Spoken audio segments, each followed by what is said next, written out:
No episódio de hoje, vamos conversar com Andréa Barros, fisioterapeuta infantil e fundadora da Beabá do Desenvolvimento, aqui de Caruaru, Pernambuco. No bate-papo de hoje, vamos falar sobre os sinais do desenvolvimento infantil, o que observar e quando procurar ajuda. Também vamos conversar um pouquinho sobre como estimular nossas crianças e bebês, considerando tanto crianças típicas como atípicas. Bora lá?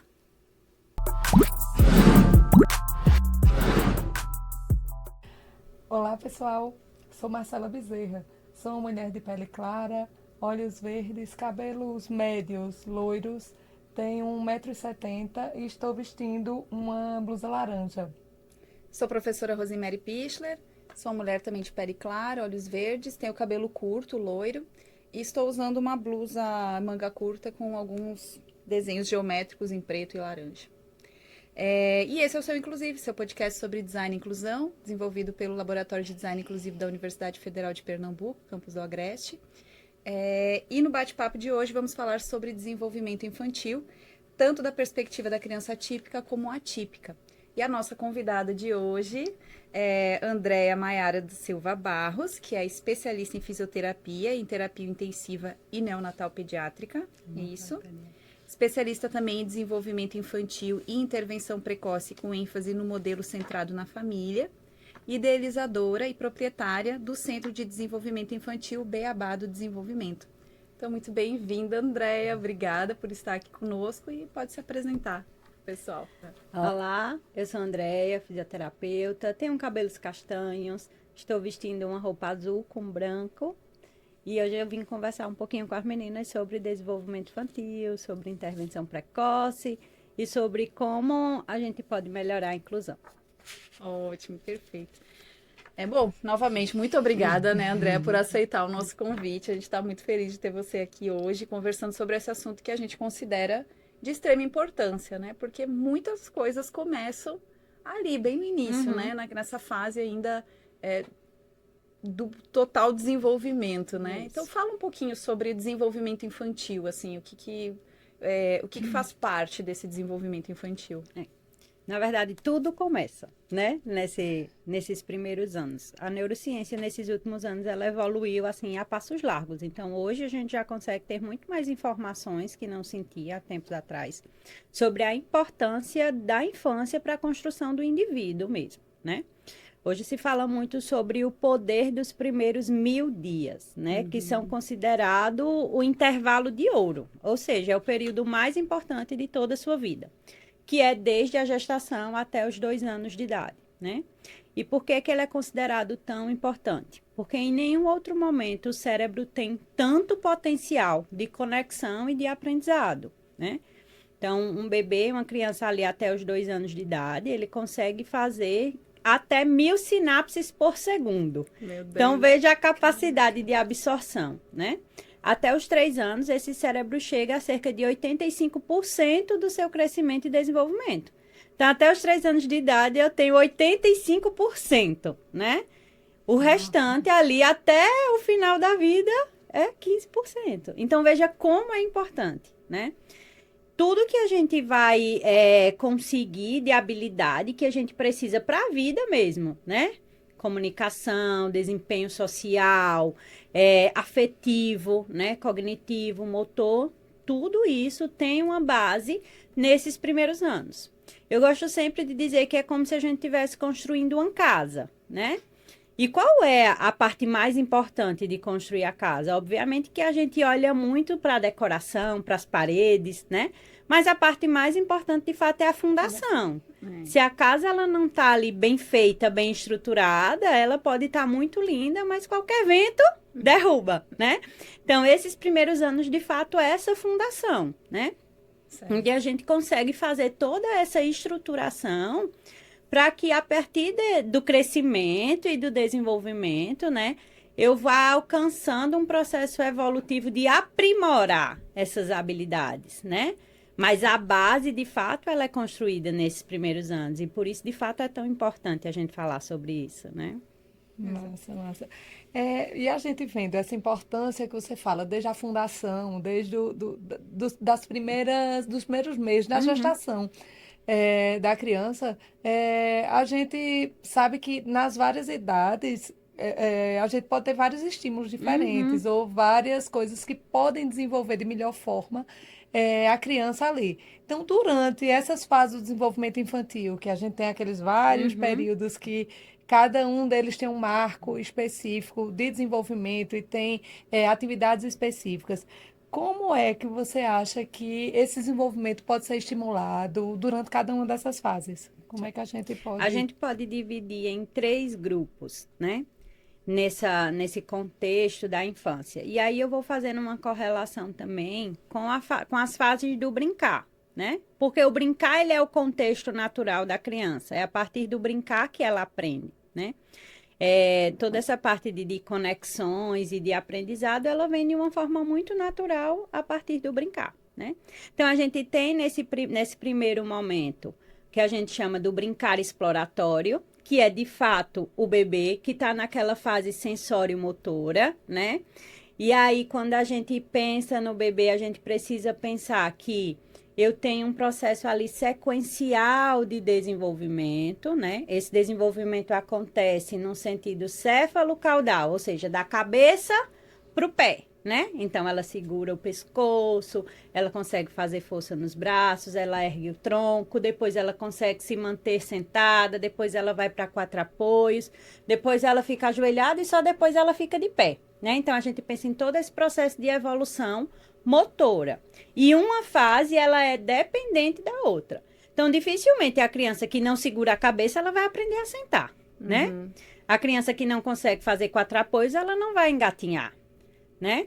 E aí a gente precisa pensar sempre que um elemento, né, nesse processo do brincar, ele está criando base para o elemento que vem a seguir. Então, se a gente tem, nesse primeiro momento, uma fase do brincar que é exploratória, eu preciso fornecer, de fato, para essa criança, estímulos os mais variados possíveis. E a principal porta para esses bebês é o âmbito sensorial mesmo, né? É o sentir, é o tocar, é o cheirar, é levar para a boca, né? Então, a gente conhece ali que eles têm aquela fase oral. A boca, ela é um elemento onde a gente tem uma grande quantidade de receptores e é uma forma mesmo de conhecer mais daquilo que eles estão explorando, né? E muitas vezes a gente quer privar a criança de levar para a boca. O que a gente precisa de fato fazer é garantir um elemento seguro para que ela possa levar para a boca, né? Porque faz parte do processo natural.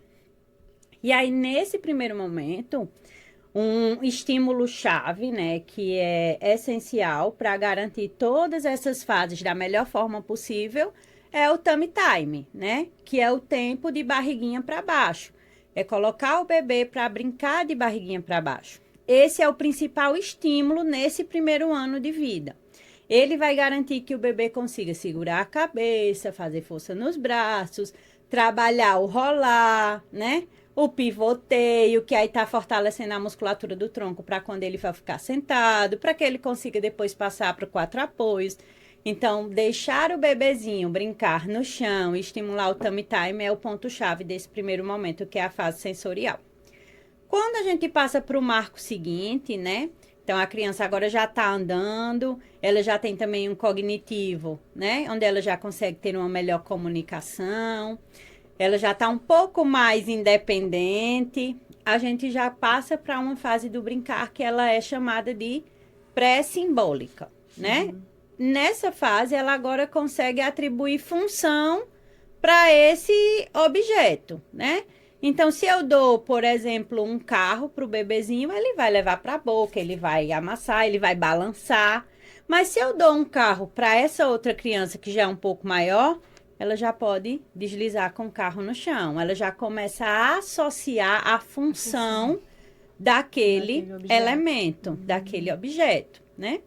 E aí, a maturidade traz também um marco seguinte, que é eu pegar esse mesmo objeto, eu sei qual é a função dele, mas através da minha criatividade eu posso dar uma outra função para ele, né? Então, aquele carro que eu usava somente para deslizar, agora eu vou usar de apoio para colocar um elemento em cima. Eu continuo sabendo qual é a função do carro, mas eu estou atribuindo agora uma outra função para ele. Ele não deixou de ser um carro, mas já estou criando uma outra coisa. né? Então, esse processo faz com que a criança vá também desenvolvendo a criatividade, né? Então, todo esse contexto de evolução, ela tem uma relação muito interessante com essas fases do brincar, né?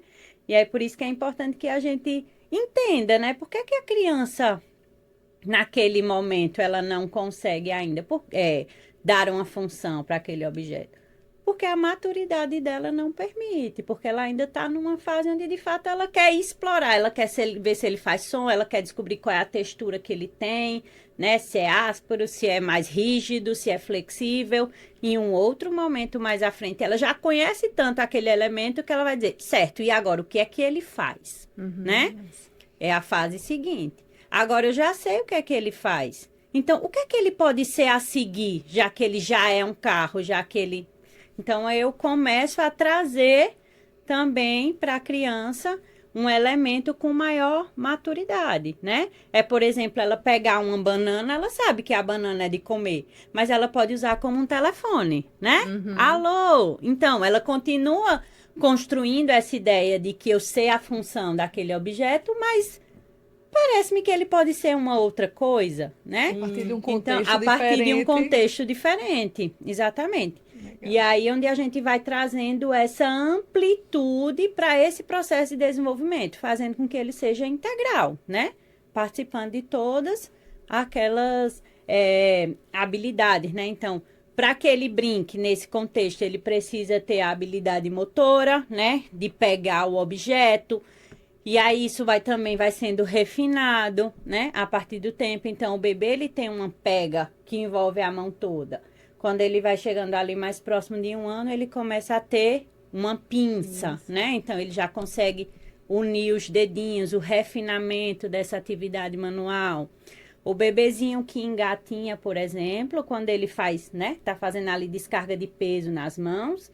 Esse engatinhar tem uma relação muito grande com a fase escolar, né? O fortalecimento dessa mão, a partir do engatinhar, vai auxiliar na escrita, por exemplo, né?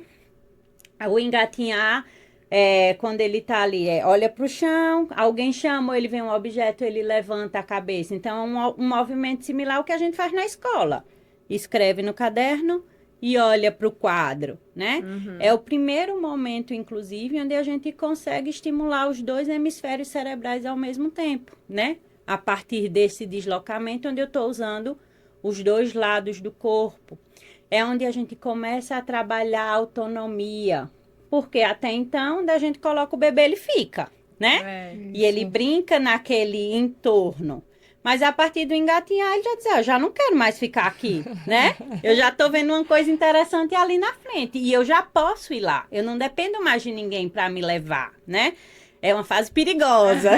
Novo estímulo, Onde a gente já precisa ter um pouco mais de atenção, principalmente para evitar alguns acidentes domésticos, né? Então, a gente já precisa tampar as tomadas. Eu acho que pouca gente usa hoje, mas é uma fase onde a gente tem que tirar as toalhas de mesa, né? Sim. Porque aí eles também alcançam a toalha, eles não sabem se é fixo ou não. Então, eles querem alguma coisa para se puxar, né? Móveis com quina, né? Hoje a gente tem algumas adaptações que ajudam a manter essa Que fala até segurança, né? de amarrar alguns móveis, né? Porque a criança Isso. vai querer, às vezes, começar naquele processo de escalar também, Exato. E aí entra um pouco na questão do design também. Por quê? Por exemplo, hoje a gente tem móveis que você toca e ele abre. Né? Então, aí você tem uma casa com um bebê, onde em qualquer coisa que ele quer se apoiar, ele vai e coloca a mão. Então, no que ele tocou, se o móvel abre, né? Ele pode ali se machucar. E acessar o que tem E dentro. acessar o que tem dentro, exatamente. Caramba, é verdade. Então, quando a gente está nesse processo também de construir uma casa, é uma coisa que a gente precisa pensar, eu vou ter filhos futuramente, né? Então, eu preciso também manter esse ambiente seguro para que ele possa explorar, né? Para Sabe que ele que lá possa em ter casa- liberdade dentro da sua casa, né? Sim.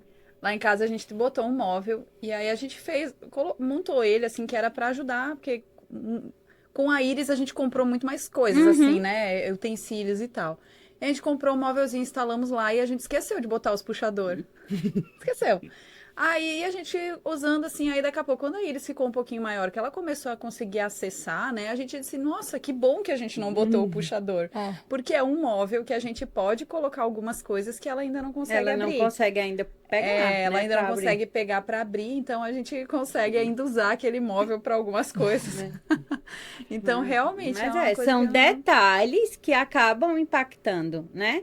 Porque aí normalmente a gente cria todo um contexto da casa e depois coloca a criança lá dentro, aí é um contexto de não pode, né? Não pode isso, não pode isso, não pode aquilo. Cuidado. Mas ela tá exatamente na fase de explorar, né? Ela quer conhecer e tudo que chama a atenção, E né? tudo que o adulto faz Ela quer repetir. quer repetir. Exatamente. A principal forma do indivíduo aprender é a partir da imitação, né? Então, se ela vê ali, o que é que tem ali que é tão legal, né? O que é que tem ali que tem todo mundo indo lá? Então, eu quero ir também, né? Diante da sua imaturidade, o desejo é esse, de alcançar aquilo ali que todo mundo está fazendo, né? Ô, André, e aí essas fases, assim, a gente não define por idade. Ou define, assim, por exemplo, essa fase sensório-motora é até 1 ano. Fez 1 ano, já... Como é que a gente é observando mesmo Isso, a a criança? gente não tem uma idade exatamente estática, então 1 ano, mas a gente tem intervalos. Isso é uma pergunta importante até para que a gente possa acender uns sinais de alerta, né? Então, eu tenho, por exemplo, entre 1 ano e 1 ano e meio, aquela criança ela já tem que ter transitado da fase exploratória para uma fase mais pré-simbólica, né? Certo. Então, eu preciso observar se essa criança que chegou agora com 1 ano e meio, que já deveria estar atribuindo uma função ao objeto, ainda continua utilizando ele sem dar uma função. Então, eu preciso estar atento a isso, né? Certo. Por que que não tem uma idade exata? Porque a gente tem vários componentes que são variáveis nesse processo de desenvolvimento, né? O componente biológico, né? As características de cada indivíduo. O componente genético e o componente psicossocial, né? Que é o contexto em que a criança está inserido. E hoje a gente tem os estudos trazendo que esses são os mais importantes, até mais do que o genético e o biológico. Exatamente por esse alto poder de conexão, tudo que faz parte daquele ambiente tem o potencial de estimular, né? Ou de também não permitir com que ele possa evoluir da forma mais adequada, né? Com atraso, tudo mais. Então, esse contexto psicossocial e ambiental, né, o contexto onde a criança está inserida, ele é determinante nesse processo. Então, se eu tenho um que a gente chama de ambiente enriquecido, ou seja, um ambiente onde eu dou condições favoráveis para esse bebê, essa criança se desenvolver, ele vai muito mais rapidamente sair dessa fase exploratória para uma fase pré-simbólica e simbólica, Porque é melhor né? estimulado. Porque ele é melhor estimulado. Então, do ponto de vista cognitivo, ele vai alcançando muito mais rápido essa maturidade. E a partir do momento que ele entende que o carro vai fazer isso, ele vai ter muito menos necessidade de sacudi-lo, por exemplo, né? Porque ele agora já sabe qual é a função. Então, é essencial que a gente compreenda esse contexto que a criança está inserida, né? Eu acho que vocês colocaram na apresentação. Eu lembro que uma das minhas formações é baseado, né, num modelo centrado na família. Exatamente por isso, porque não existe a possibilidade da gente conhecer a criança sem conhecer onde é que ela habita. Quem são as pessoas que convivem com ela? Qual é o tipo de estímulo que ela recebe dentro daquele contexto, né? Quem são os cuidadores principais? Como é a rotina daquela família, né? Então, tudo isso vai impactar de forma significativa no desenvolvimento dessa criança, né? Então, por isso a gente precisa ampliar o nosso olhar, né? No modelo médico, a gente tem aquele modelo centrado no paciente, na necessidade ou na queixa do paciente. Quando eu trago esse modelo, né, centrado na família, hoje a gente ainda não consegue pensar completamente no centrado na família, né? A gente se baseia nele e vai adaptando para o que é possível ainda, né? Mas a gente amplia o nosso olhar para esse modelo biopsicossocial, que é muito mais efetivo quando a gente pensa em intervenção, né? Eu não posso olhar somente o indivíduo, eu tenho que olhar o que é que está no entorno, o que é que ele faz. E tudo que está ao seu redor vai influenciar diretamente nele, né? Então, por isso, esse não estabelecimento de um parâmetro muito rígido, né? Mas a gente tem janelas. Tem um Dentro, começo e um fim, né? isso, Assim. dentro dessas janelas, a gente tem um ambiente seguro, né? Exatamente por isso a gente cai por terra, e eu acho importante a gente frisar isso, aquela fala que por muito tempo já foi dita, que é cada criança tem seu tempo. E aí, se eu me baseio nessa fala de que cada criança tem seu tempo, eu vou deixando. Muitas vezes o atraso rolar, porque porque ele é mais preguiçoso. Porque o tio, o primo, o irmão, o avô também demorou mais, né? Demorou mais para falar, ou demorou mais para andar. E aí a gente precisa ter muito cuidado nessa fala reproduzida por muitos anos, porque exatamente como a gente falou que esses primeiros anos são muito importantes, eu posso estar perdendo uma janela de ouro para intervenção, né? Eu posso estar perdendo um tempo precioso. Então, imagina que essa criança, de fato, tem um atraso, mas eu consigo intervir de forma precoce. Então, eu pego aquele cérebro que está no máximo do seu potencial de aprendizado e vou dando informações adequadas para ele. A probabilidade dessa criança cursar de forma mais rápida com evolução é muito maior do que se eu pego uma criança já muito mais velha, né? Então, eu perco uma janela importante.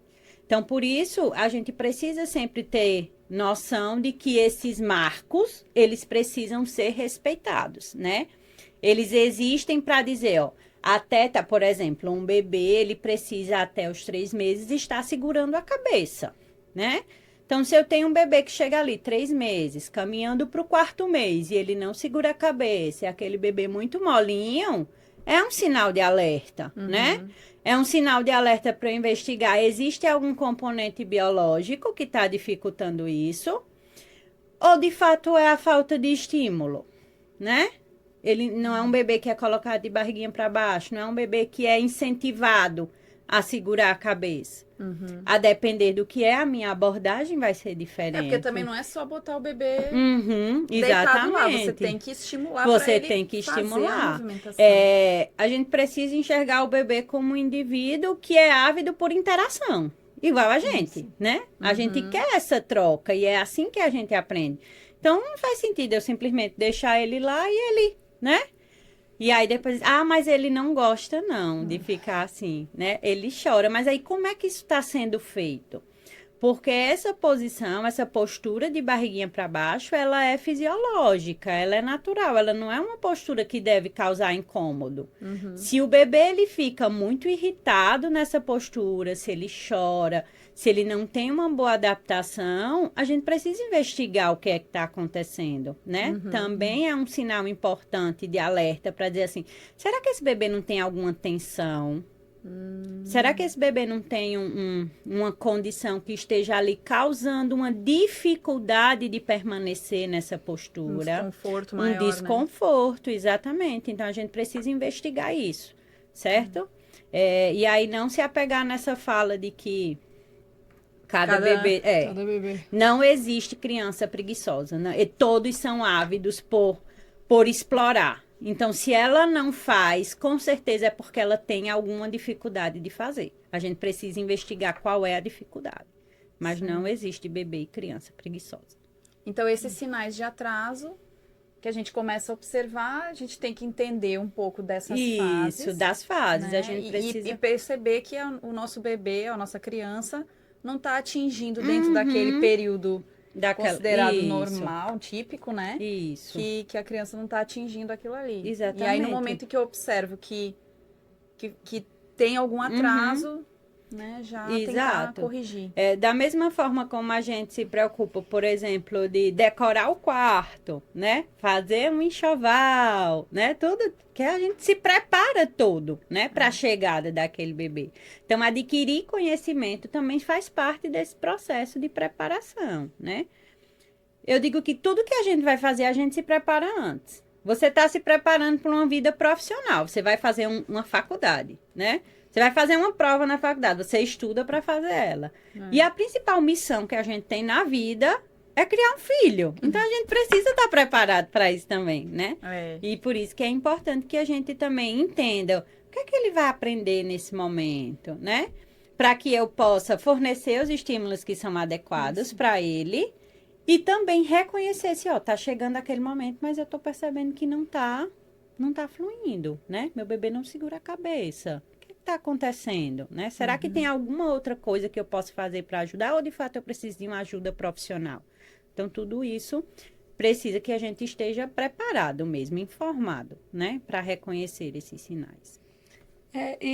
Né, pegando o gancho nessa tua fala aí, a gente vê que tem a questão de estimular, então, como a gente pode estimular essa criança no desenvolvimento, e tem a questão de até onde a gente pode ir. Então, tem a questão de superproteção dos pais, até onde a gente pode ir, o que é que a gente não pode inibir a criança de fazer ali. Como é que tu vê esse jogo de cintura que a gente faz, até onde pode ir e quando soltar a criança? Isso.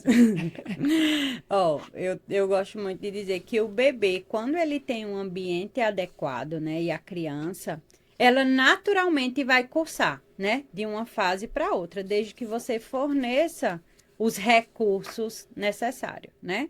Eles precisam de espaço e oportunidade. E a partir daí eles vão se descobrindo, né?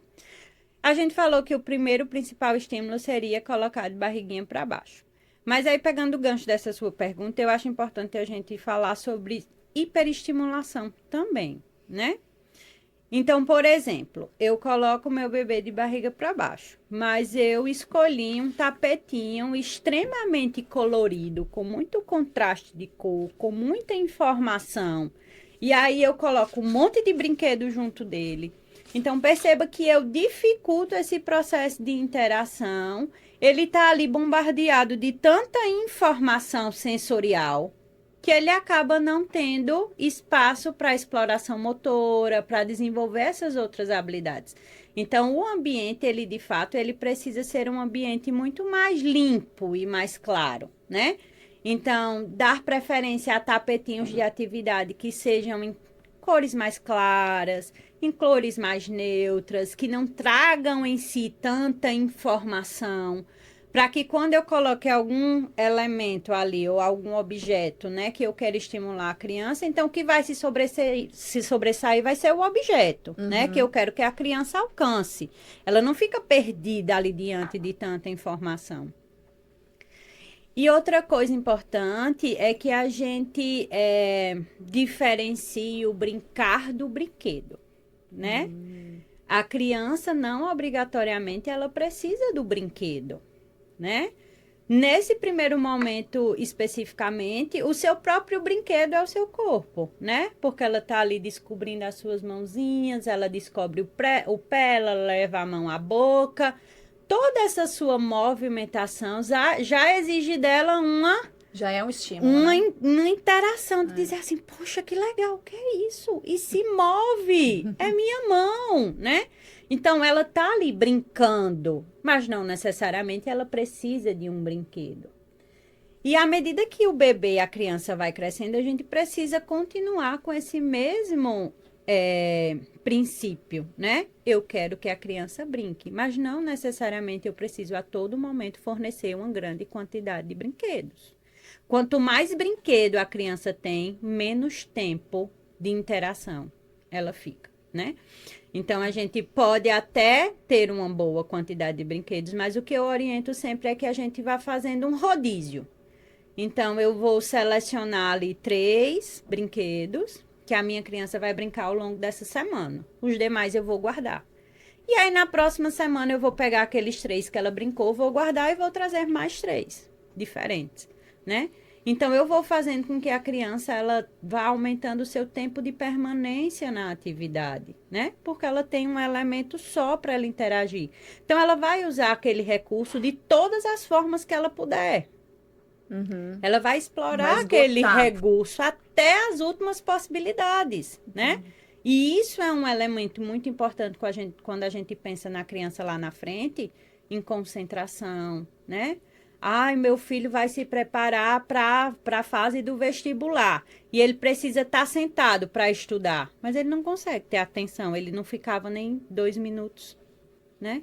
Ele tem essa necessidade de estar o tempo todo mexendo em coisas diferentes, então ele vai ter mais dificuldade de ficar ali sentado estudando num livro ou lendo, né? Então, tudo, como eu disse, tudo é construído na infância, né? Então, se a gente aumenta esse tempo gradativo de permanência na atividade, fornecendo menos recursos, mas garantindo um brincar mais efetivo, é muito melhor, né? E aí, a gente precisa pensar nesse design do ambiente, né? Por exemplo, lá no meu espaço, as paredes do ginásio, elas são brancas. Por quê? Né? Tudo ele tem um motivo de ser. Porque eu já tenho cor no tatame, eu já tenho cor nos espumados, e eu já vou ter ali um elemento que eu quero chamar a atenção para que o bebê faça a atividade, para que a criança faça a atividade. Então, eu não posso bombardear ela de informação, e aí eu vou dificultando cada vez mais a sua capacidade de centrar naquela atividade que eu quero que ela faça, né? Então, eu preciso ter esse manejo entre o estímulo e o que é que eu quero, né? Qual a ação que a criança vai executar ali, sem bombardear ela de informação, né? Porque aí ela vai conseguir, de uma forma muito mais tranquila, alcançar aquele objetivo esperado. Show. Nossa. E quando a gente entra com relação às crianças atípicas, né? Porque daí a gente começa a observar muito esses sinais, né? Que a gente vê que a criança deveria ter chego, né, em uma etapa do desenvolvimento e você percebe que a criança tem uma dificuldade, né? Então, como é que é essa... Porque às vezes há uma confusão também, né, desses sinais, assim. Então, como que você vê isso? A primeira coisa que a gente precisa identificar eu percebo inicialmente que alguma coisa não está cursando como deveria, né? Eu digo que os pais sempre sentem, né? Porque ele sempre percebe, é quem mais convive com a criança, então ele observa, né? E aí, nesse primeiro momento, a gente precisa identificar o que está causando essa demanda. Porque dentro desse contexto atípico, eu tenho uma infinidade de condições, né? Mas até que eu consiga chegar a um diagnóstico, por exemplo, eu tenho muita possibilidade de intervenção. Então, a primeira coisa que eu preciso identificar é qual é a demanda que a minha criança não está conseguindo alcançar, por que é que ela não está chegando nessa demanda, né? E de que forma esse contexto pode ser favorável para que ela alcance essa demanda. Então, se a gente falar, por exemplo, das crianças dentro do espectro, né, que tem uma questão sensorial envolvida ali, talvez eu precise ainda minimizar muito mais essa quantidade de informações do ambiente para que ele possa centrar muito mais na atividade. Talvez nenhuma outra condição de uma criança com paralisia cerebral, né, que ela está mais down, que a gente fala, né, mais deprimida, eu precisar aumentar essa quantidade de estímulo para ela despertar, né? Então, trazer um estímulo sonoro ou um estímulo luminoso. Então, por isso que é muito importante a gente entender do contexto da criança e o que é que está causando essa alteração, para que eu possa ser muito mais assertivo na estratégia, né? Então, a estratégia que eu uso para uma criança que tem um atraso motor, por exemplo, mas que tem o cognitivo preservado, ela é uma. Se a criança não tem um cognitivo preservado, de repente, se a criança não enxerga. Então, eu perco um campo sensorial importante de estímulo, que é o visual. Se a criança, por exemplo, não escuta, eu perco um campo sensorial importante, que é o auditivo. Então, a minha estratégia terapêutica, ela muda a partir da demanda que a criança me traz. E aí se faz muito mais importante ainda eu entender o contexto da criança, né? Porque não adianta eu criar a estratégia certa dentro do ambiente de reabilitação, dentro do consultório, e eu não inserir a família nisso. Porque o resto da vida da criança acontece com a família. Então, se eu não aproprio a família dessas informações de dizer, ó, ele vai ficar melhor com esse tipo de estímulo, vamos tentar diminuir esse tipo aqui, vamos fornecer um pouco mais esse. Então, dentro do contexto natural da criança, precisa ser reproduzido aquilo que a gente consegue identificar na terapia, que a gente consegue fazer dentro do ambiente terapêutico, né? Por isso que, de novo, eu digo, o contexto familiar, ele é essencial para esse processo de evolução, seja da criança típica, seja da criança atípica, né? Ainda mais da criança atípica. Porque a criança atípica, ela também está nesse momento de grande desenvolvimento, né? Então, a observação dos sinais, né? O quanto antes para você entrar com uma terapia. Exatamente, o quanto antes, né? Eu trabalho com a intervenção precoce e algo que me deixa extremamente feliz é que cada vez mais eu tenho recebido muito mais cedo bebês, né? Bebês que têm chegado para mim com 1 mês, com 2 meses. Então, veja, a gente está ali no melhor cenário, né? Para que a gente possa estimular. E isso é fruto de uma capacitação, obviamente, né? Dos profissionais que estão também conseguindo reconhecer essa demanda, mas também da disseminação de informação, né? Porque hoje eu tenho uma quantidade considerável de famílias que chegam por demanda espontânea, né? De marcar uma avaliação e dizer assim, ó, eu acho que tem alguma coisa errada, né? Sem necessariamente precisar de uma indicação de um outro profissional, mas através de informação eles já conseguirem identificar, né, alguma alteração. A gente falou aqui, nesse bloco, tanto de atraso no desenvolvimento, quanto de crianças atípicas. Como é que a gente... É possível diferenciar esse atraso, se é por conta de um desenvolvimento, de uma falta de estímulo, ou se porque é uma criança atípica de algum momento, de alguma forma? A gente consegue prever isso? A gente consegue, primeiro, se a gente conhece o histórico da criança. Então, por exemplo, se é uma criança que nasceu prematuramente, né? Eu sei que bebês prematuros, eles têm uma maior chance de evoluir com atraso do desenvolvimento, né? Se é um bebê que precisou passar por uma UTI neonatal, eu sei que são crianças que vão ter uma maior chance de ter atraso, né? Quando esse tempo de hospitalização é superior a 5 dias, esse impacto já é considerável, né? Então, na avaliação dos primeiros minutos de vida, né, quando o bebê nasce, todos os bebês, é atribuída uma nota para a sua vitalidade, né? Essa nota se chama APGA, né? Que avalia a coloração, frequência cardíaca, a presença do choro, né? Isso avalia a vitalidade do bebê. Quando a gente olha essa nota, se esse bebê teve uma nota menor ou igual a 5, isso também configura um importante risco para o atraso no desenvolvimento, né?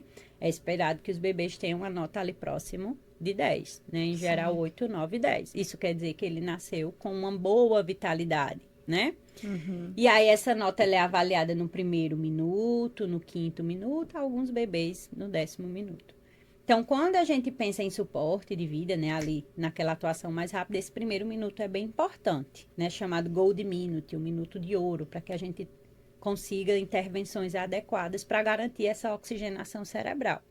Quando a gente pensa nesse prognóstico, esse 5º minuto, a nota do 5º minuto, ela é bem importante, para dizer se esse cérebro ali, ele naqueles primeiros minutos de vida, ele não sofreu nenhuma agressão, né?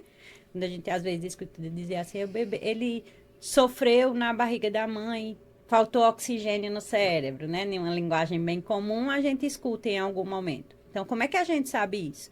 A partir dessa pontuação, né? Certo. Porque chegou no 5º minuto e esse bebê tinha uma nota mais baixa de APGA, né? Então, isso diz pra gente que ele também tem uma maior chance de evoluir com atraso, né? E aí, a gente precisa avaliar todos os âmbitos desse desenvolvimento. Eu tenho um atraso, mas ele é puramente motor, ou eu também percebo que tem uma demanda sensorial associada, eu percebo que tem uma questão cognitiva associada, eu percebo que tem um atraso de linguagem associado, né?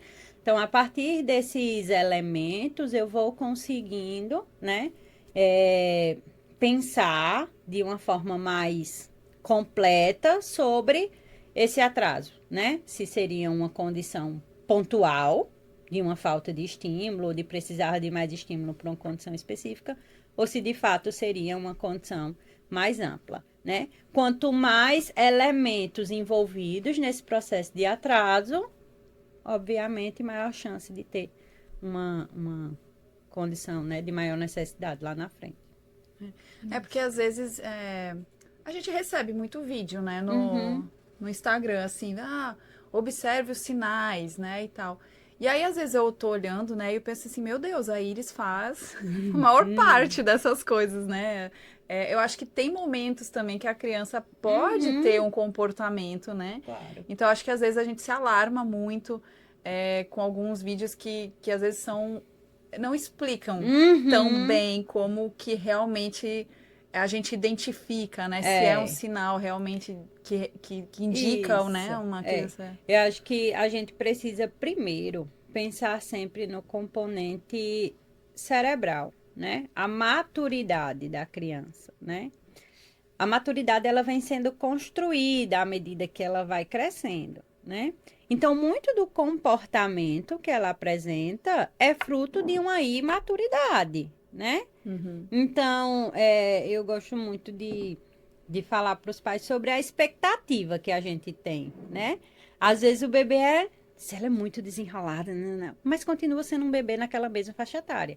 Então, pode ser que em algum momento ela apresente um comportamento que você diz, tá diferente do normal.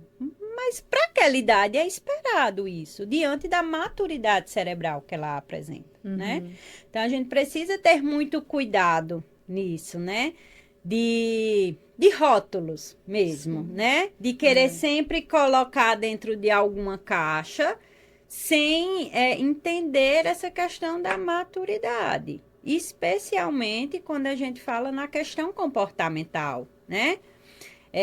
Da maturidade emocional, né? Eu digo sempre, tem muitos adultos que ainda não sabem lidar com os seus sentimentos, né? Com as frustrações especificamente, né? E respondem, mas a gente tem algumas funções cerebrais que elas são, né? Aprimoradas. E aí elas nos impedem de fazer algumas coisas, né? Então eu tenho uma função inibitória que diz assim, ó, não bate ali na pessoa, porque se você bater, você vai receber consequências disso, né? O bebê e a criança pequena, ela não tem ainda, né? Essas funções executivas, que são funções aprimoradas do cérebro, que vão inibir algumas ações. Então, ele vai ter aquele comportamento um pouco mais primitivo, digamos, né? E nem sempre isso está associado a uma condição atípica. Às vezes é de fato uma imaturidade, às vezes é de fato uma dificuldade de lidar com aquela frustração, com aquele sentimento, com aquela alteração do próprio contexto, né? O nosso estilo de vida impactou muito no desenvolvimento das crianças, né? Isso já está bem claro. A gente vê isso muito nos estudos, né? Se a gente fizer uma análise bem rápida, a gente mudou as moradias, né? Hoje em dia, os espaços físicos estão cada vez menores, né?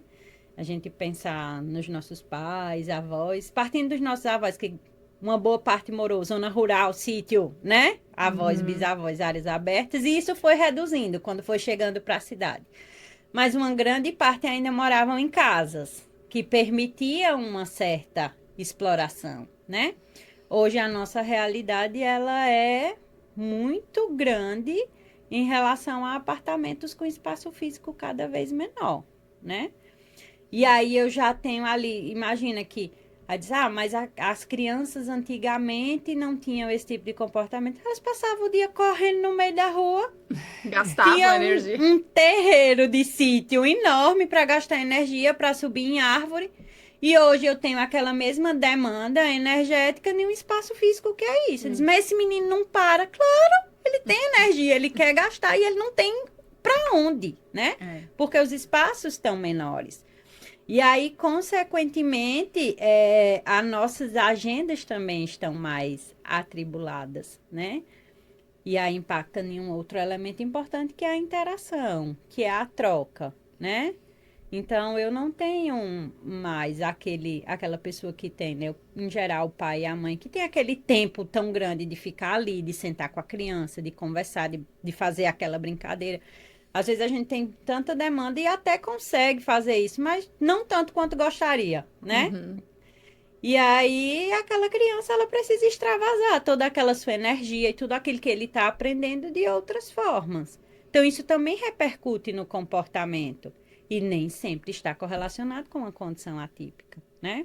E a gente entra também na questão das telas, né? Uhum. Que, bom, ultimamente já vem esses, né, na mídia também já vem se falando muito sobre esse tempo de exposição, né? As telas, e isso pode também acarretar numa confusão, né? Com relação a criança desenvolver, às vezes, alguns sinais que podem confundir, né? As telas, elas podem culminar em um vício mesmo, né? É um estímulo completamente passivo, né? Mas em um número importante, né? Porque eu tenho ali uma... E assim, as pessoas que constroem aquele recurso, elas estudam tanto a neurociência, o desenvolvimento, quanto a gente que quer promover um outro lado, né? Mas eles querem exatamente assim, o que é que eu posso colocar de cor, de som, de imagem para atrair a atenção dessa criança? Porque eles querem que seja vendável, né? E que a criança fique ali consumindo aquele... Então, eles também estudam isso, o que é que atrai a criança, né? Para, de fato, que a criança fique ali imersa naquele universo, extasiada, sem gerar nenhuma demanda de gasto, só recebendo. E o seu cérebro, ele é completamente inundado, né? Informação, informação, informação. E aí, quando você tira a tela da criança, o que é que acontece? O cérebro diz, oxente, acabou. Ah, não, eu quero mais. Eu quero mais disso, né? E aí vem a alteração comportamental, que também vem da imaturidade cerebral e dessa inundação que acontece no cérebro dele, como se fosse uma abstinência, né? Trazendo para uma linguagem mais... e ele diz assim, não, eu quero mais, eu quero mais, eu quero mais. E aí a criança, de fato, vai ter um comportamento um pouco mais primitivo, né? De choro, de agressividade, né? Isso impacta diretamente nas relações, no sono, né? Na alimentação, em todos os âmbitos, né? Se a gente pensar os 3 pilares do desenvolvimento infantil de qualidade é alimentação, sono e atividade física. E os 3 são inibidos e prejudicados pela presença da tela. Sim. Então, é inevitável que eu tenha um impacto no desenvolvimento, né? E aí, esse prejuízo, ele repercute, consequentemente, além dessa diminuição no repertório motor, né? Um impacto considerável na linguagem, ele vai repercutir também no comportamento, né? Ele reflete no comportamento da criança. E aí pode refletir também num atraso dentro, né, desse período de desenvolvimento. E aí, às vezes, confunde, porque também acho que altera muito a concentração da criança, né? Exato. É porque é como se ela estivesse hipnotizada, né? Você acha Muitos que a criança, estímulos, você né? acha que Visual, a criança está sonoro. concentrada, mas na verdade ela está hipnotizada, né? Imersa naquele universo. E aí você abruptamente tirou, né, aquele elemento dela e aí isso tem, né? Hoje a gente já sabe que até agora em 2023 saiu uma revisão sistemática, que quando a gente pensa em níveis de evidência é um dos níveis mais altos, né? Sobre o uso de tela, né? E aí ele traz que o impacto na linguagem é o mais expressivo. Eu vou ter impacto em todas as outras áreas, mas a depender do tempo. Mas na linguagem, independente do tempo, há um impacto significativo, né? Então, crianças que são expostas a telas muito cedo, né? E por um intervalo de tempo considerável, elas vão ter um impacto na linguagem, né? E aí uma outra coisa importante é que a gente fala muito desse uso da tela pelas crianças, né? Mas já tem estudo aí recente falando pra gente que o uso de telas pelos pais no momento de interação também repercute no desenvolvimento infantil. Porque quanto mais tempo eu estou conectado na tela, embora eu esteja ali na presença da criança, eu não estou interagindo com ela, né? Então, essa troca, esse ping-pong que a gente fala, né? Essa troca que eu vou tendo com a criança é o que de fato facilita esse processo de desenvolvimento, né? Ninguém conversa sozinho, ninguém aprende a conversar sozinho, né? Eu preciso dessa troca para que a conversa aconteça. Então, eu não dou tela para a criança, mas eu estou o tempo inteiro na tela e eu não estou interagindo com ela, os estudos já estão trazendo que isso também tem impactado especialmente sobre a linguagem. Realmente eu acho que essa mudança da vida mesmo, né? Da forma de viver, né? Que impacta bastante, né? Quer comentar mais alguma coisa, amiga, aí? Não, essa questão da tela a gente tem visto como um elemento principal e que está sendo sempre reforçado nas redes, inclusive nas redes, que não é tão interessante, e a gente vê esse reflexo na criança de várias idades. Eu tenho 2 filhos de idades diferentes e a gente vê essa questão do uso de tela e do estímulo, e a gente tenta inibir, orientar exatamente por isso, porque a gente sabe que tem essa questão da vida adulta e que começa desde pequeno. Então, se tem esse estímulo, se tem esse hábito desde pequeno, não vai conseguir se desvincular tão rápido e se desenvolver em outros aspectos. Então, exatamente. importantíssimo esse olhar e essa fala sobre isso aí. Eu acho que é legal nessa vertente a gente falar também sobre a presença do tédio, que também é muito importante, né? A gente sempre fala muito, como eu preciso estimular, eu vou brincar de quê? Eu vou fazer o quê? Mas eu preciso também lembrar que eu também preciso fornecer um tempo para essa criança de nada, né?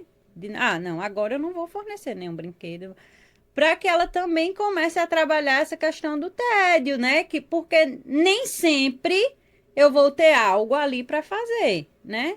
Então, para ficar ali deitada, olhando para o nada. Isso também é muito importante para a criança, né? Para que ela não fique sempre nessa constante de, e agora? O que é que eu tenho que fazer agora? E agora? O que é que eu... E é sempre uma busca por algo a fazer, mas é muito importante que a gente também trabalhe em alguns momentos de não fornecer mesmo, né?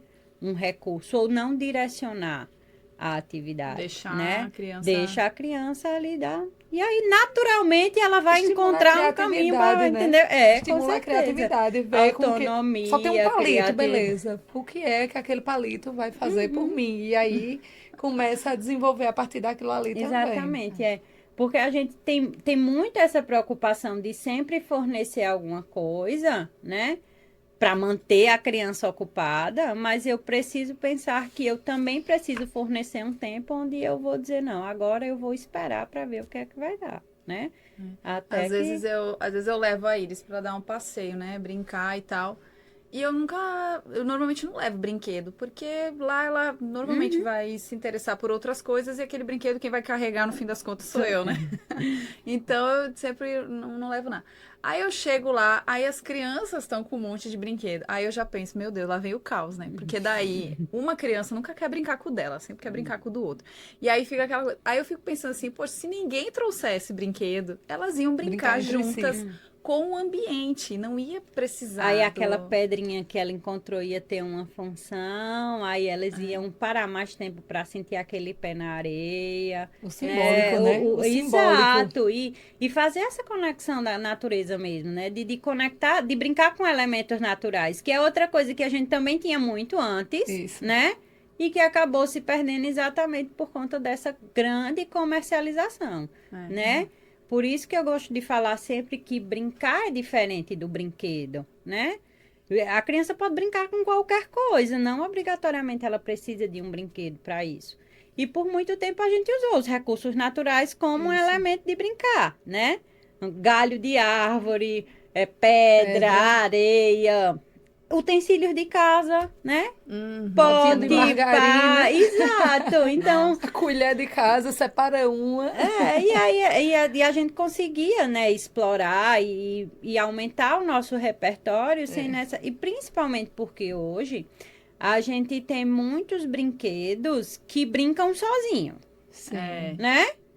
Então a criança apertou um botão, ele vira de bunda canastra, canta, balança, não sei o Criança que só lá. espectadora E daquilo aí ali. ela se torna espectadora, de fato. Ela, Eu vou fazer o quê? Só olhar? Até eu vi Né? esses tempos um pediatra fez um texto assim apavorado que lançaram um robô que aí utiliza inteligência artificial, né? Que agora também vem ainda isso, né? Ainda vem a inteligência artificial. E aí que é justamente para a criança interagir com o robô. Então, o robô com inteligência artificial vai desenvolver conversa com a criança.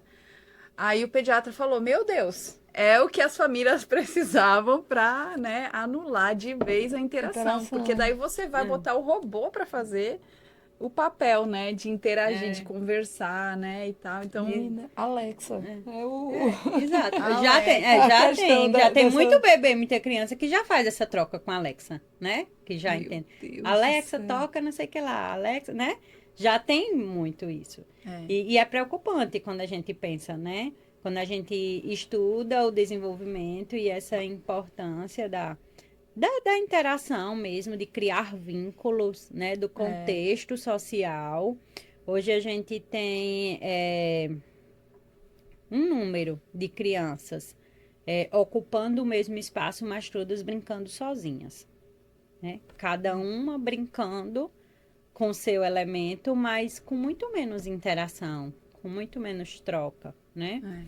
E isso é uma coisa que a gente precisa estar atento, né? Porque impacta no nosso reflete no psicológico. desenvolvimento dela. e vai impactar significativamente no contexto social lá na frente, Sim. né?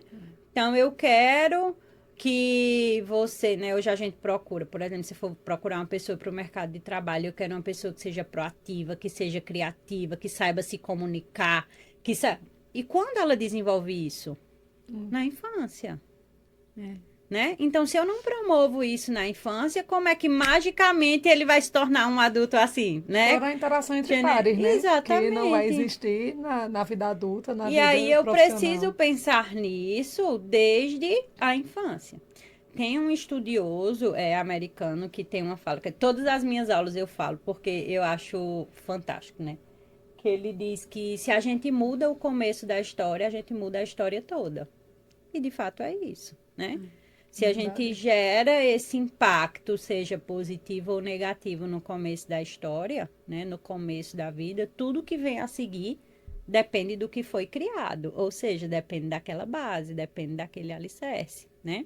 A infância é o chão que a gente pisa a vida inteira, né? Então, qual é o chão que a gente está criando para as nossas crianças?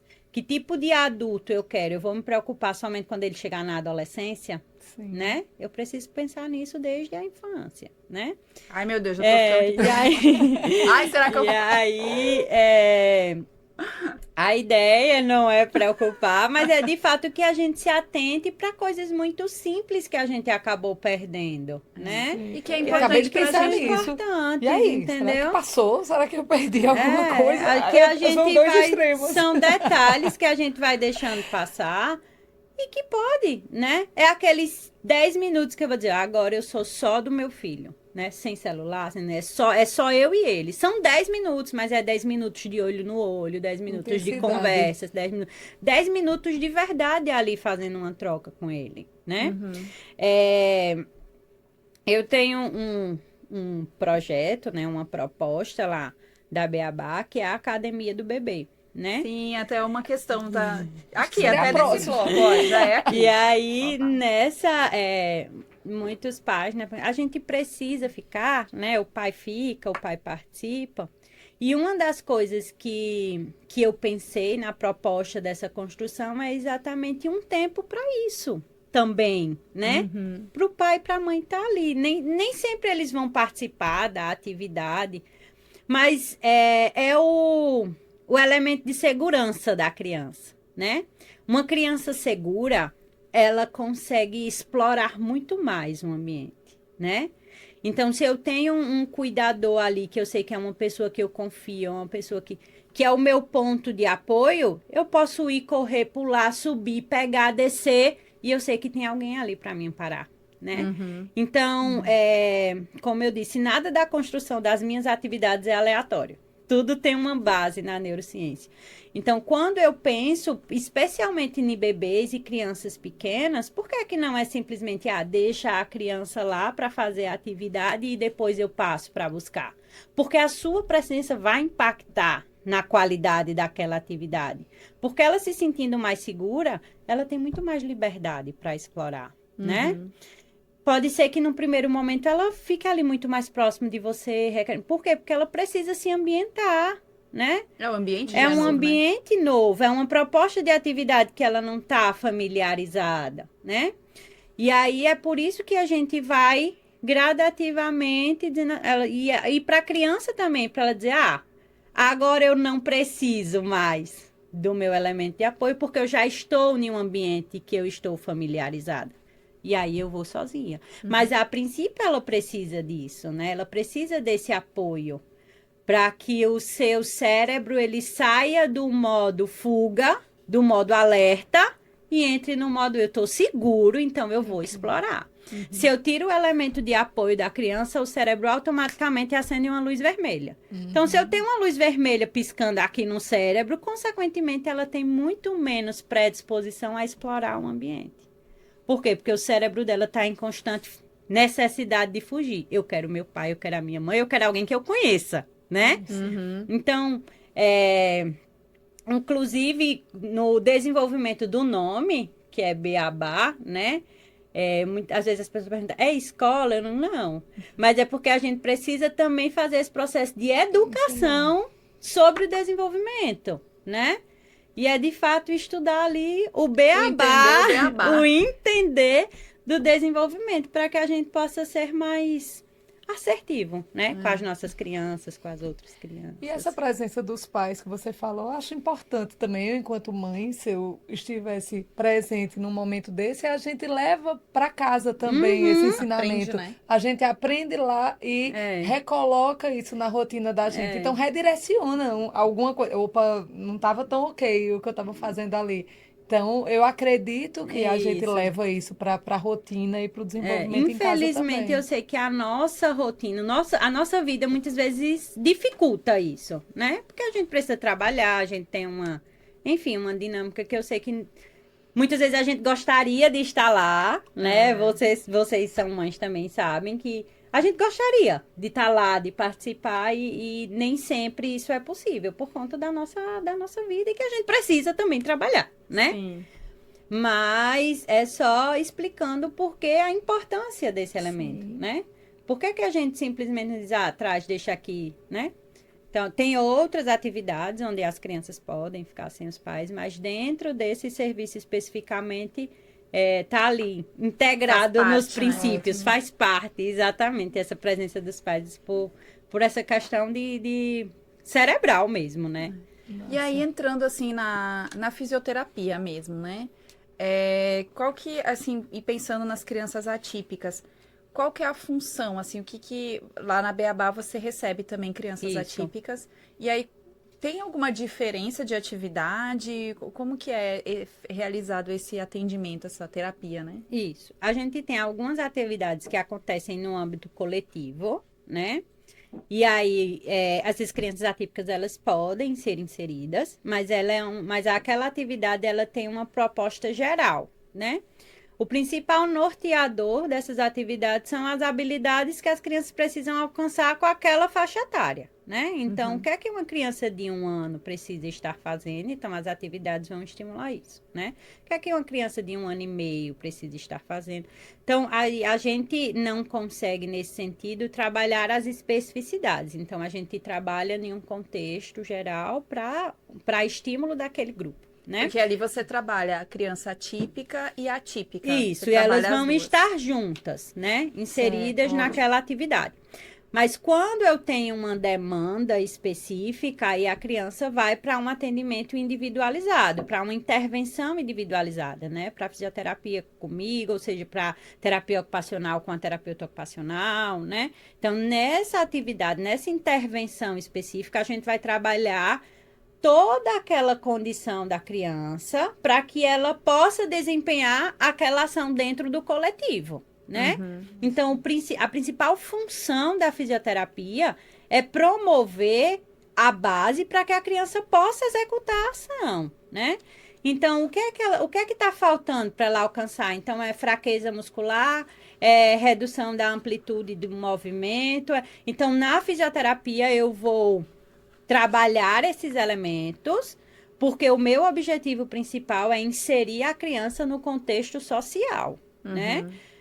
A fisioterapia, ela é como é que eu posso dizer? A mola propulsora para garantir esse desenvolvimento. E aí, agora a criança tem força, agora ela tem amplitude de movimento, ela não tem nada que limite aquela ação, agora ela consegue fazer, né? Então, isso parte de um processo avaliativo. O momento mais importante da intervenção é a avaliação, né? Porque na avaliação a gente consegue identificar exatamente qual a dificuldade da criança, né? Muitas vezes os pais já têm uma queixa e essa queixa ela parte da execução de uma tarefa, né? Então o pai chega dizendo assim, olha, ele não consegue fazer isso, certo? Então, eu tenho um bebê que ele não consegue engatinhar, por exemplo. Ele não engatinha. Ele traz essa demanda. Então, essa demanda, ela parte da execução de uma atividade que aquele bebê não consegue fazer. E aí, qual é o nosso trabalho na avaliação? É identificar o porquê que ele não consegue, né? Quais são os elementos que estão dificultando a execução dessa tarefa, né?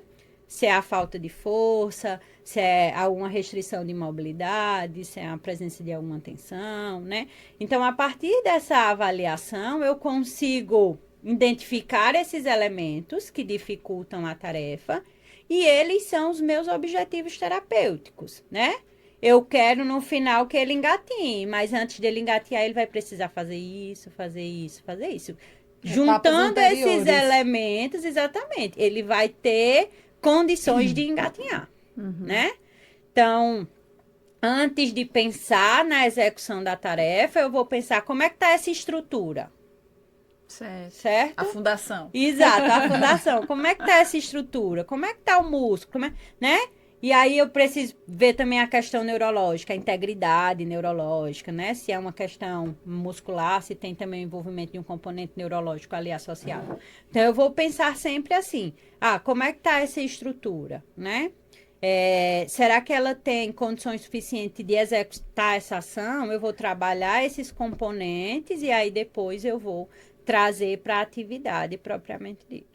E aí, o mais importante, quando a gente fala no contexto da criança, é lembrar que tudo isso é brincando, né? Então, todo o objetivo, toda essa construção do objetivo terapêutico, ela serve para mim, ela serve para o pai que quer ter conhecimento daquilo, mas a criança, ela quer brincar, né? Então, todo esse contexto, ele precisa ser através do brincar, né? É até por isso que o ambiente da Beabá, ele não é um ambiente que se assemelha a uma clínica. Hospital. Né? A um espaço, né? Eu já tive mãe de dizer assim, ele ama vir pra cá. Mas se eu dissesse, a gente vai pra fisioterapia, ele não associa fisioterapia. Ele diz, a gente vai pro Beabá. Ele tá feliz de vir pra cá, mas ele não associa com... Por quê? Porque a criança quer brincar, o contexto dela é o brincar, né? É muito mais fácil, Exatamente. Né? Onde é que está o ponto X da questão? É eu saber usar o brincar ao meu favor, né? O que é que eu quero que ele faça? Como é que eu vou usar esse brincar dentro da nossa dinâmica? E aí, isso é para tudo que a gente se propõe a fazer com criança, né? Não tem nada que a criança não possa aprender, que ela não pode aprender brincando. E ela vai aprender muito mais rapidamente, né? A primeira vez que eu entrei em contato com a Beabá, né, foi a Iris que não tava querendo engatinhar, né? E aí eu lembro que a gente fez, acho que foi 2 atendimentos, né? E ela já saiu engatinhando, assim, então realmente muito rápido, né? Uma pequena correção ali que Exato. foi feita e Que era uma rapidamente. questão bem biomecânica, né? Bem, exatamente, a estrutura. Quando a gente É, identifica, por isso que o momento mais importante é a avaliação, né? é. E aí você precisa, de fato, ser muito assertivo. Obviamente que é tudo fruto de muito estudo, né? E de Uhum. prática. Eu já estou há 12 anos, né? Trabalhando nesse universo infantil, atendendo crianças. E isso, obviamente, vai lhe dando um olhar muito mais refinado para que você consiga identificar mais rápido. E que outros profissionais você Mas tem na Beabá, assim, além da fisioterapia, tem eu outros? tenho um educador físico, né, que aí trabalham nas atividades coletivas, tem um funcional, trabalha também na atividade da academia para os bebês maiores, então as turmas de 1 ano e meio, 2 anos já com a educadora física.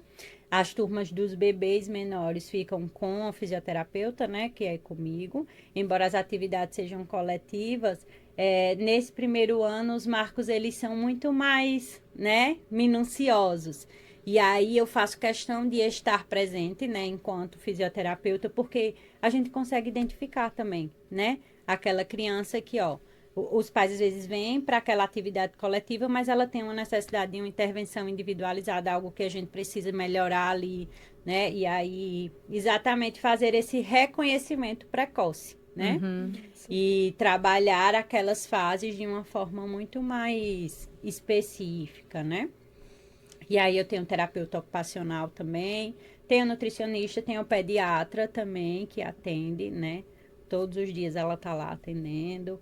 Então, psicólogo também que tá chegando para a equipe. A gente Vai tem... ser bem completinho. Exato. Até que idade A você gente atende trabalha lá? com a primeira infância, né? Que é até os 6 anos de idade. E aí a gente tem as atividades que são, né, corriqueiras, que acontecem o ano inteiro, e ainda nas férias a gente tem as oficinas de férias, né? Que Uhum. é exatamente para aquelas famílias que continuam trabalhando e as crianças estão sem escola, né? E aí a gente também Importante. absorve, a A gente gente fica louca. absorve, que eles até participou Foi, também, ela né? participou. E Massa. aí dentro das oficinas de férias a gente também tenta trazer um tema e buscar atividades bem mais naturais. Então, por exemplo, na última a gente trabalhou os elementos naturais. Então tinha uma semana água, uma semana terra. Acho que ela fez a terra, não foi? Que teve os Foi, ela fez bonecos a de terra. barro. É. Então, botar as crianças mesmo para botar a mão na areia, botar a mão no barro, sabe? E a gente E se observa a sujar. dificuldade de fazer da criança botar a mão na terra. A gente tem criança que às vezes não quer se sujar. Não quer mesmo. E aí a gente vai, né? Obviamente respeitando, né, a individualidade de cada criança, mas tentando aproximar ela daquele, né? Como, por exemplo, a gente tem um grupo de crianças que vem com demandas alimentares, né? A gente também tem uma atividade que é para trabalhar essas crianças com seletividade alimentar. Então, a gente tem as oficinas de culinária, né?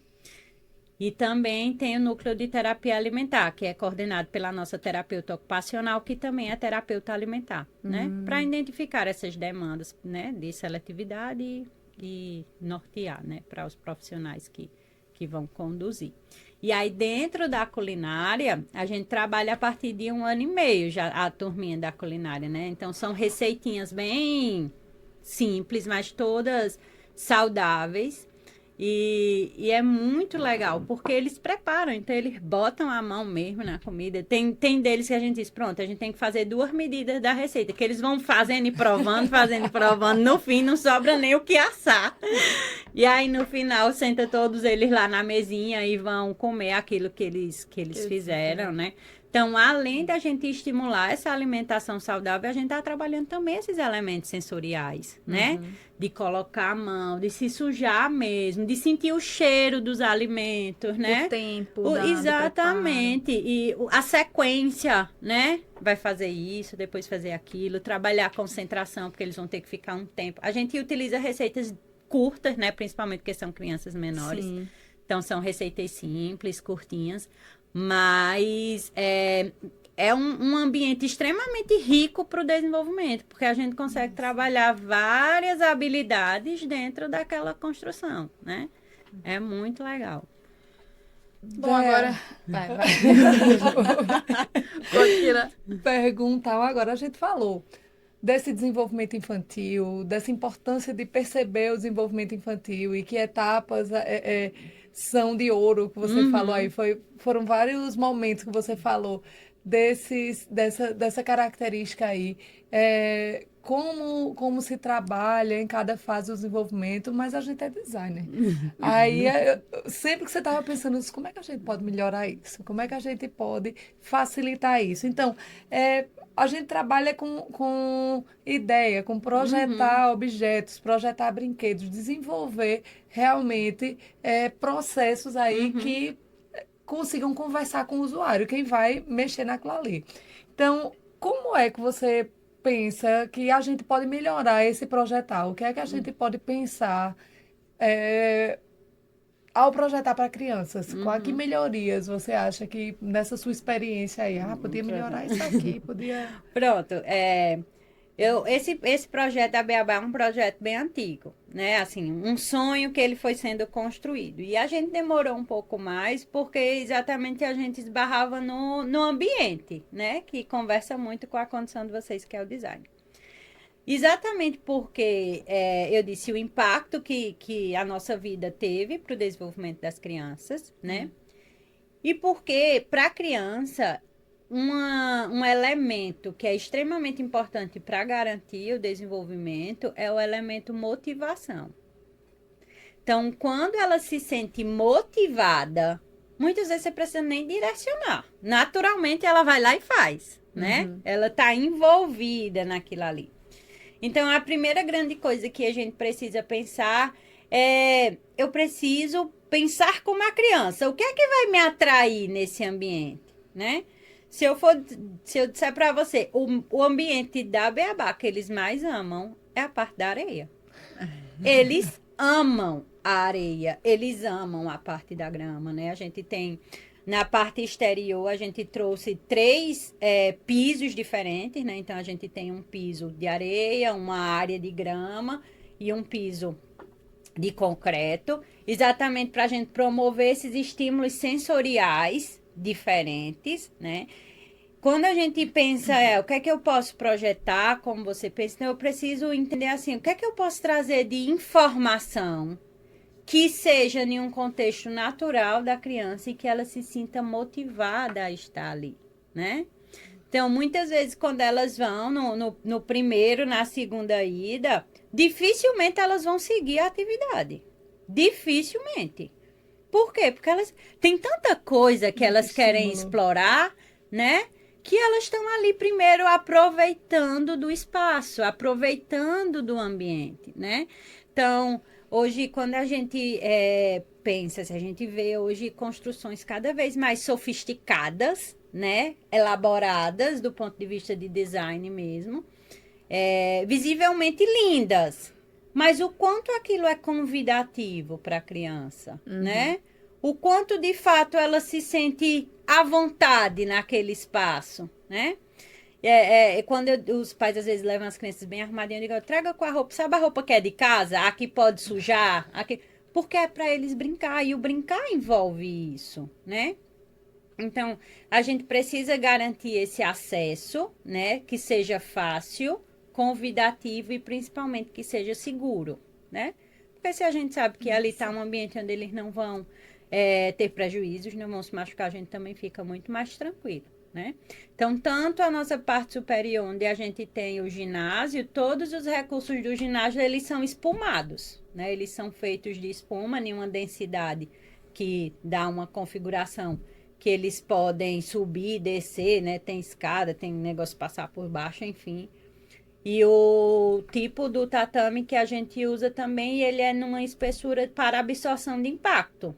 Por quê? Para garantir que eles possam correr, que eles possam pular, que eles possam cair, eles não vão se machucar, né? Então, quando a gente pensa nessa construção, a gente tem que... Às vezes a gente quer colocar tanta coisa, né? Do ponto de vista sofisticado, que a criança nem vai dar importância. Ela quer mesmo brincar, né? Então, eu preciso garantir a oportunidade de forma segura, né? Então, eu acho que são os elementos principais. Massa. Acho que é isso, né, amiga? Acho que é. Mais alguma Acho que foi coisa? massa a conversa. foi muita A gente muita fica- coisa. Muito assunto, Cabeça né? fica borbulhando aí, tá? Até onde pode ir, o que é que estimula. A questão do brincar, os autores falam muito isso, que o brincar é o trabalho da criança. Então, a partir da brincadeira, a gente consegue explorar um monte do público infantil e sem eles sentirem. Então, a gente que sabe, como você falou, o que é que vai ser proposto. Então, essa questão da Direciona, né? brincadeira é encantadora. Como é que a gente consegue propor? Por isso que eu perguntei, o que é que a gente pode melhorar nos projetos para facilitar, favorecer É isso. essa Eu troca acho- e esse encantamento das crianças nos Isso, projetos. eu acho que a gente precisa pensar um pouco mais como a criança, né? Quando a gente vai construir alguma coisa nesse sentido. E essa questão da liberdade mesmo, né? Deles poderem ser criança, né? Criança sendo criança, né? Eu acho que é o nosso ponto principal lá, é ter essa possibilidade deles terem espaço mesmo, né? Para brincar e serem crianças da forma mais natural possível. Teve uma conversa que a gente teve com uma neuropsicopedagoga, né?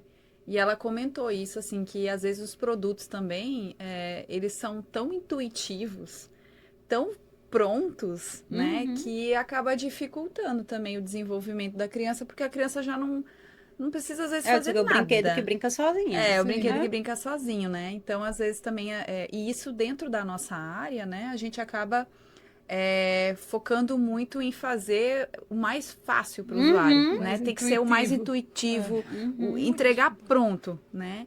E quando a gente pensa em terapia, né? Fisioterapia, enfim, todas essas intervenções terapêuticas, a gente precisa, na verdade, inverter essa lógica, né? Recursos que você tem que fazer com que a criança Que você execute, provoque, né, a criança a fazer, né? Porque se o brinquedo fizer sozinho, não faz sentido, né? E aí a gente tem alguns elementos, né, que a gente chama de brinquedos desconstruídos, né? Que na verdade não são brinquedos, são recursos, mas são extremamente ricos para esse sentido, né? Da gente trazer para a criança e que ela possa estar diversas funções aquele mesmo recurso, né? Por exemplo, tem uma coisa, a gente usa muito lá argola, assim. É uma argola simples. Mas a gente consegue usar com todas as faixas etárias. A gente consegue usar com bebê, porque a pega para eles é muito mais fácil, então eles conseguem segurar ela mais facilmente e trazer até a boca, movimentar, ela é leve, né? Para a criança maior, a gente já consegue atribuir uma função, então eu pego a argola e consigo fazer um encaixe, né? Eu posso trazer para uma outra criança que se eu colocar ele em pé e empurrar, a argola vai rolar. Então, para cada função que eu vou trazendo, para cada faixa etária que eu vou trabalhando o mesmo objeto com funções diferentes, né? Isso para trazer de novo para a gente que o brincar, ele não necessariamente precisa de um brinquedo, né? E é para que a gente vá diminuindo também, né? Essa enxurrada de recursos e olhando cada vez mais para o brincar e de que forma eu posso usar esse elemento para garantir, né? A interação, o brincar e o desenvolvimento. Fechou, né? Fechou, Se tá? for para Muito legal. falar, a gente fica Ai, aqui, ó, aqui até... é um assunto massa, né? Que a gente sempre vai puxar um ponto. Eu E sou sobre suspeita isso, para sobre- falar, porque eu naturalmente já falo muito, né? Eu gosto de falar. E quando é desse universo, aí é que eu... É muito massa. E a muito gente massa. tudo mãe, né? A gente fica Pois tudo é. eu já ficava só Pensando. pensando na Iris aqui. Várias coisas. exatamente. Verdade. Mas, Andréia, chegando no final, a gente tem o nosso querido dado, né? Que daí a gente pede pro convidado jogar. E aí a perguntinha que cair na parte de cima, Tá. você responde. Ok. Vamos ver. Uma indicação sua. Pode indicação. ser uma leitura, pode ser um vídeo, pode ser um... Partindo desse princípio de informação mesmo, né? Eu acho que todo mundo hoje tem acesso a Netflix, né? Essas coisas. Então, tem uma série da Netflix que é muito legal, que se chama Bebê em Foco. Então, é um grupo de neurocientistas e aí eles falam muito do processo de desenvolvimento cerebral, mas em uma linguagem muito simples, muito acessível e mostrando bebês e famílias do mundo inteiro. Então, ele mostra um bebê de uma família de uma favela aqui no Brasil, de uma realidade socioeconômica mais precária, de que forma a mãe consegue se desdobrar e fazer ajustes para garantir aquele desenvolvimento, e uma família lá da Índia. E aí Nossa. eles vêm trazendo isso sobre a perspectiva da neurociência, né?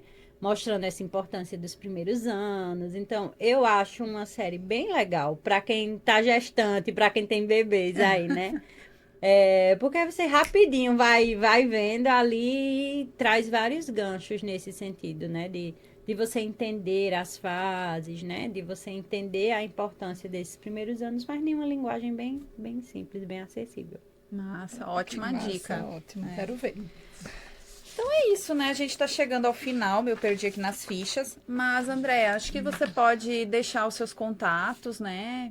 Onde que a gente te encontra? Como é que é isso aí? Então, vocês podem encontrar lá na nossa página do Instagram, né? Beabá do Desenvolvimento. Lá a gente divulga muito as nossas atividades, né? E aí lá também tem link de acesso para o nosso WhatsApp. Eu também, na pandemia, fiz um e-book, né, falando sobre desenvolvimento infantil e como os pais poderiam estimular esses bebês em casa, né? Porque eu fazia muito com meu filho, né, atividades e tal, e muita gente pedia, né, compartilha. Então eu fiz um material, tem mais de 200 páginas. Massa. De 0 a 24 meses, né? O nome do e-book é Beabá do Desenvolvimento. Ele está à venda, você também consegue o link lá para adquirir esse material. E aí qualquer pessoa do mundo pode comprar, né? E aí ele vem trazendo exatamente os marcos do desenvolvimento e como você pode favorecer aquele marco, qual tipo de brinquedo comprar, qual tipo de brinquedo não comprar, o que é mais indicado naquela faixa etária. Então, um material bem completo. Show. Nossa, já quero. Eu que pesquiso esse público. Muito massa. Então é isso. Muito obrigada, Andréia, por ter, né, esse bate-papo com a gente. Foi maravilhoso, né? A gente provavelmente vai te chamar em outras oportunidades para conversar sobre mais coisas sobre isso, né? Porque realmente é uma área que a gente vê que tá cada vez tendo mais foco, né? Inclusive, a gente vê que as pessoas estão se voltando, né, para essas necessidades que a gente veio meio que esquecendo com o tempo, né? E agora a gente tem que novamente se voltar, né, a fazer essa fundação, né, fazer essa base Exato. que a gente precisa. Então, muito obrigada. Eu que agradeço muito legal. imensamente o convite, né? Aproveito para parabenizar pela iniciativa, né? Eu acho que é o que a gente pode ter de mais valioso é disseminar informação. Quanto mais a gente fala sobre isso, né, mais pessoas a gente consegue alcançar. Então, foi uma iniciativa fantástica. Parabéns mesmo. E mais uma vez, muito obrigada. Eu fiquei muito feliz com o convite. Obrigada. Então é isso, né, pessoal? A gente chegou ao fim do nosso mais um episódio, né? Então a gente pede que vocês, inclusive, vão lá no YouTube, no Spotify, segue a gente, se inscreve no canal, o que mais? Deixa estrelinha, faz tudo, compartilha, né? Faz tudo o que for ali para ajudar que essas informações, Isso, né, possam se cheguem a mais espalhar, gente. né? Exatamente. Chegue chegue mais pra gente mais gente. possível, né? Então é isso. Até mais, pessoal.